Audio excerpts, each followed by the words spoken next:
Continuamos con esta ronda de preguntas. Carol Galindo, de Colprensa.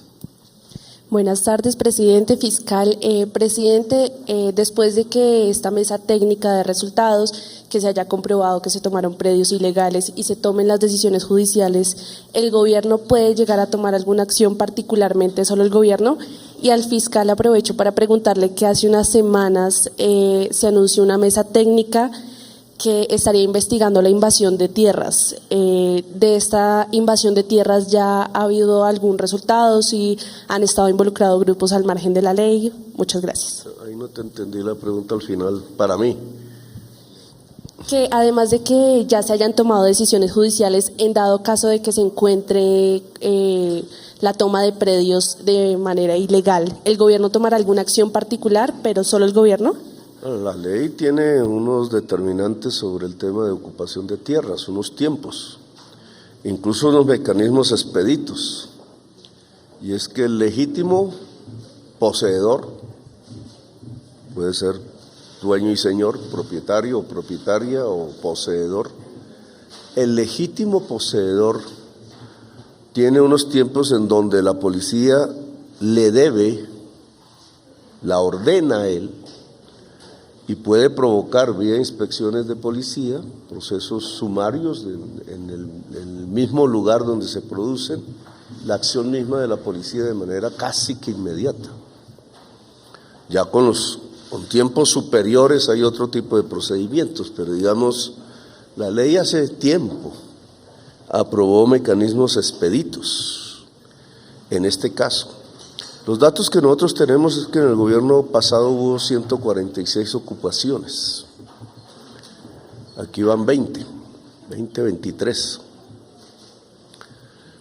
Muchas son urbanas, es decir, tienen que ver de larga data, con una forma de construcción de nuestras grandes ciudades, que es la ocupación del predio y su intento de formalización, usando indudablemente las necesidades de la gente, pero en los últimos tiempos con un tipo de práctica que nosotros aquí en Bogotá denominamos, y fue mi primera acción administrativa como alcalde, lo recuerdo, los tierreros.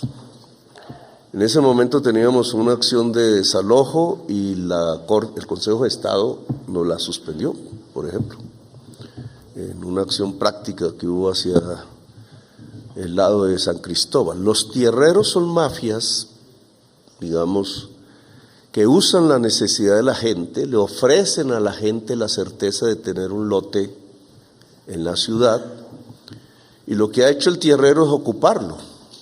Hay otro legítimo poseedor, le ha cobrado a las gentes, deja a la gente metida en un problema, incluso de tipo judicial, en problemas de tipo físico, porque esos lotes no tienen servicios públicos ni ninguna adecuación urbanística, y se va con el dinero. Es un estafador. Esta práctica que encontramos en Bogotá y que se ha extendido en varias ciudades, ahora, no siempre, pero ahora se utiliza también en ocupaciones rurales. Por ejemplo, lo que encontramos en el Magdalena, con las famosas fotos de la larga caravana de camionetas blancas, es que allí no hubo ocupación, sino el intento de un tierrero de ocupar un lote pidiéndole plata a familias necesitadas, y el famoso tierrero se fue con el dinero de las familias, típicamente una actividad de estafa, estafadores, que obviamente es un delito y que tiene que ser perseguido ya con los procedimientos de la justicia colombiana. Pero hay un procedimiento administrativo previo que la ley determinó y que pasa por casi acciones inmediatas de la policía si las desencadena el legítimo poseedor. Va a repetir la del fiscal. Fiscal, usted hace algunas semanas anunció que se dedicaría a una unidad especial para investigar el tema de la invasión de tierras. ¿Se han encontrado que en esta invasión estén involucrados grupos al margen de la ley? Nosotros, como dije hace un par de semanas, ya conformamos el grupo. El grupo tiene investigadores, fiscales, itinerantes. Estamos en este momento haciendo trabajo en más o menos 5 o 6 departamentos y por lo pronto no hay resultados. Cuando haya resultados yo les cuento, pero normalmente va a ser rápido. Sobre si existen grupos o no grupos armados también se determinará. Recuerden ustedes que aquí hay una cosa que es importante plantearla. Normalmente lo que ocurre alrededor de estos casos, como acaba de plantear el presidente con los tierreros, es que hay organizaciones criminales que se unen alrededor de propósitos delictivos, bien sea de estafas, bien sea de invasión de tierras, bien sea avasallamiento de inmueble. Todas esas actividades son actividades además que tienen una trazabilidad y nosotros tenemos que actuar con prueba técnica. Yo creo que aquí es uno de los grandes avances de la Fiscalía, es tener hoy prueba técnica en casi todos los casos para poder sustentar ante los jueces de control de garantía las imputaciones y las solicitudes de medida de aseguramiento en los casos pertinentes. Entonces, vamos a dar un resultado también pronto frente a estos asuntos y observarán ustedes los relacionamientos que existen en algunos casos con organizaciones criminales que efectivamente actúan muchas veces dentro de las ciudades o actúan en zona rural, pero que tienen además unos lazos comunes que son las actividades delictivas en diferentes lugares del territorio. Pero cuando tengamos resultados daremos, por supuesto, un parte para el país. Muchas gracias, señor fiscal. Pregunta ahora Juan Camilo Blanco de RCN Televisión. Presidente, buenas tardes, fiscal, buenas tardes. Justamente con todo este tema de, digamos, de cambio de política para luchar contra el narcotráfico que usted ha propuesto, está también ir por las personas que tienen estos bienes. Pero el día de ayer el presidente Biden en Estados Unidos, pues nuevamente declaraba emergencia nacional para Colombia por amenaza de narcotráfico y se extiende por un año más. ¿Usted cómo recibe este tema? Esto por un lado. Y por otro, hemos visto preocupación por el tema de la compra de tierras y también de los bienes que usted necesita para poder llevar esa reforma agraria. ¿Qué va a pasar ahora que ha visto, digamos, como ciertos impedimentos de cierta manera o digamos que le han dicho que tiene que tomar otras rutas para poder comprar estas tierras o para llegar a ese punto uno de los acuerdos? ¿Cómo va con ese tema y que ha hablado también con el ministro para encontrar otros caminos? ¿Con cuál ministro? El ministro de Hacienda para el tema de los recursos y la ministra para ya darle forma. ¿Usted quiere repetir una? Bueno, no le voy a... Me abstengo, me censuro, me autocensuro. El tema de las tierras no está en el Ministerio de Hacienda. Primero que todo, está en el Ministerio de Agricultura y básicamente en una entidad que hay que volver muy ágil, que es la Agencia Nacional de Tierras. No la conocí antes, son creaciones recientes. Es la transformación institucional que ha existido en la agricultura. Recuerden ustedes que nosotros teníamos un instituto para distritos de riego y el agua, que era el IMAT, no existe. Teníamos un instituto para la reforma agraria, que era el INCORA, hoy no existe. Teníamos un sistema de compra de cosechas y de venta en las ciudades, que era el IDEMA, hoy no existe, etcétera. Una caja agraria que era el primer banco del país, hoy existe el Banco Agrario, pero ya no es el primer banco del país. Un debilitamiento en general institucional de todo el sector agrario de Colombia, como que lo pordebajeamos efectivamente en las últimas décadas en el modelo de política económica, pues se privilegió el petróleo que la agricultura, se privilegió el petróleo que el alimento, y hoy estamos pagando las consecuencias. Es en la agricultura donde se origina, por sus carencias, por las desigualdades, por la población que allí vive prácticamente en su mayoría en la pobreza, la violencia en Colombia e incluso problemas ligados al narcotráfico. Si queremos solucionarlos, por lo menos disminuir su magnitud, violencia y narcotráfico, a propósito de lo que usted dice en su pregunta, hay que resolver el problema agrario de Colombia. Esto no tiene que ver con esta rueda de prensa, sino parcialmente, porque parte, digamos, de las tierras, no en la máxima magnitud, en un primer paso, deberían ser las tierras fértiles en extinción de dominio o extinguidas.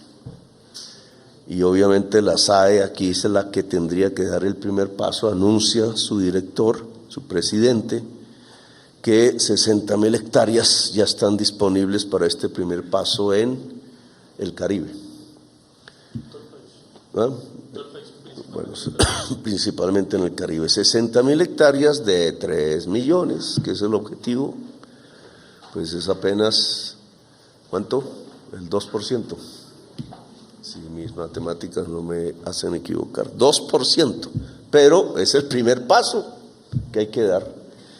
El siguiente paso indudablemente tiene que ver con comprar tierras, y comprar tierras es un dinero.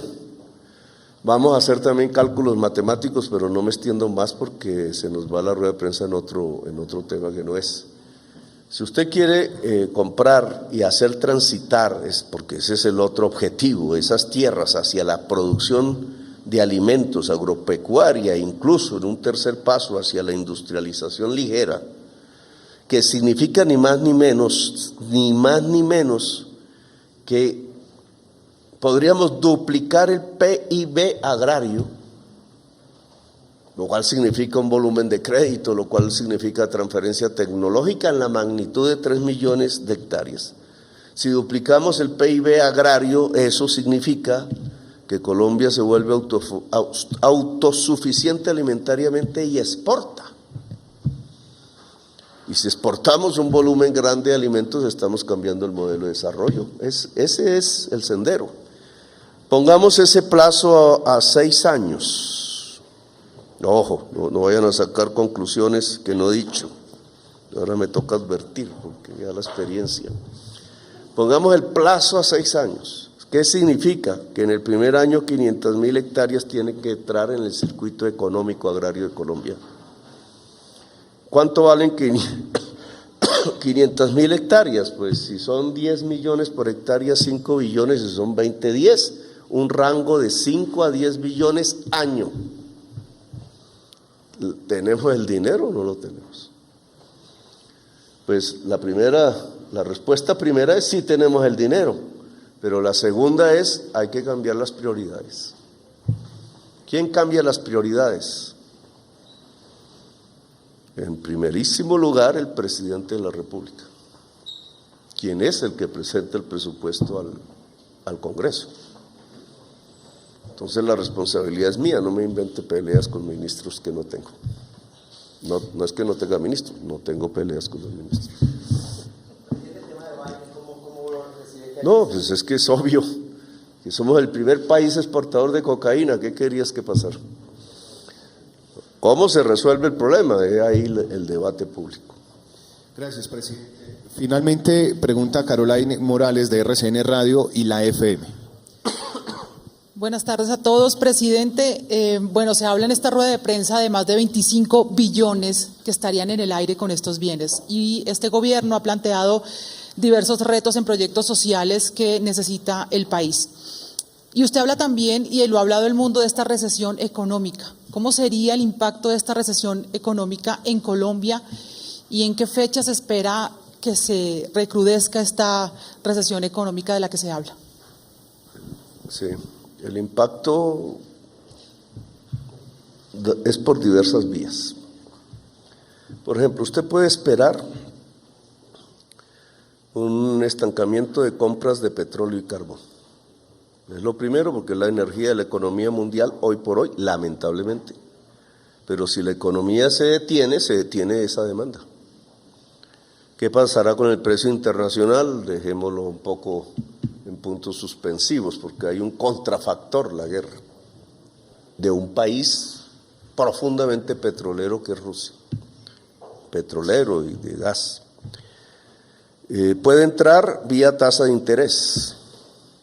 Si elevas la tasa de interés de Colombia para emparentarla a la de los Estados Unidos, para que no haya un flujo de capital hacia allá, que tumbaría el peso colombiano, pues esa es la correa de transmisión de la recesión hacia Colombia, porque elevar la tasa de interés de 1.7 a 10 en un año, pues implica que aquí se frena inversiones, consumo, proyectos, y entras al estancamiento económico, así de simple, con sus consecuencias, puestos de trabajo que se pierden, consumo que se pierde, hambre, pobreza que crece.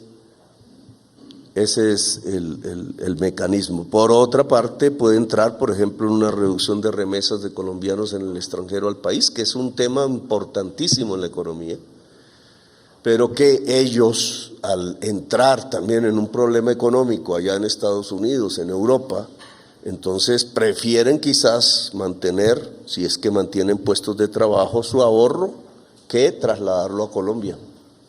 Y disminuye un factor macroeconómico que es una entrada de capital de las primeras, pero de las que poco se habla. El colombiano que le envía a su familia dinero. Y así, digamos, puedes hacer, nuestra demanda por productos colombianos puede disminuir, etcétera.